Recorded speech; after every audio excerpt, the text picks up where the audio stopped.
But there are things you can do. You can schedule that flight for when your child is normally asleep, if you can, right? If at their bedtime, you're not gonna sleep, but at least they might, kind of sprawled on top of you.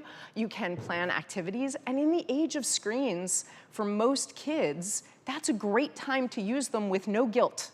Yes, would you like to watch movie after movie after movie? Yes, of course you can.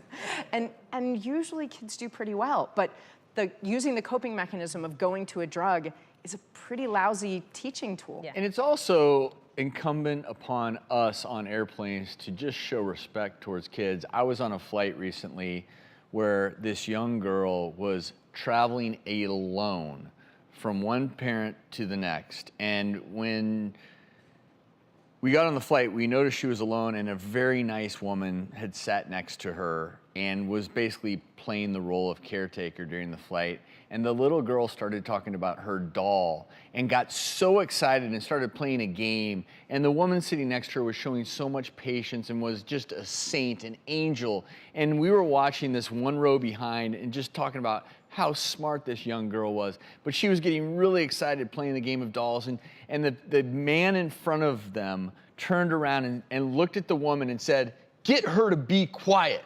And this is just a nice woman on the flight. It's not her kid. And luckily the flight attendant, walked up and said, "Sir, it's not her child."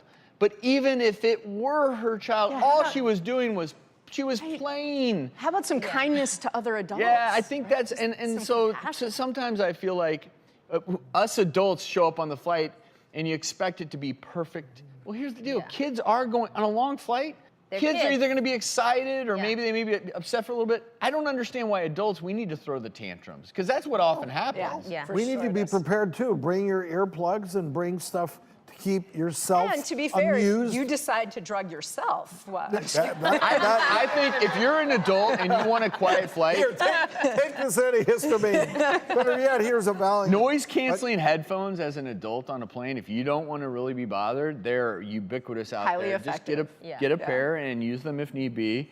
And Dr. G, as far as flying with kids, a lot of times the problem are their ears. Yes. Either as you're going through ascent, I had that as a kid. more It's common it's as when painful you're as an ear when you're infection. descending. But boy, that can really hit. So be prepared for that. Have some things, at least something to drink, if you can get them to chew, to swallow, to pop their ears. And lollipops work really well. I remember when flight attendants were allowed to carry lollipops because there's less choking hazard risk even for littler kids, and they're just constantly swallowing. It helps a lot. And remember that you were a kid at some point, and you might not remember it, but I guarantee we all annoyed a number of people as we were Yes, growing we up. did. So For be patient. sure.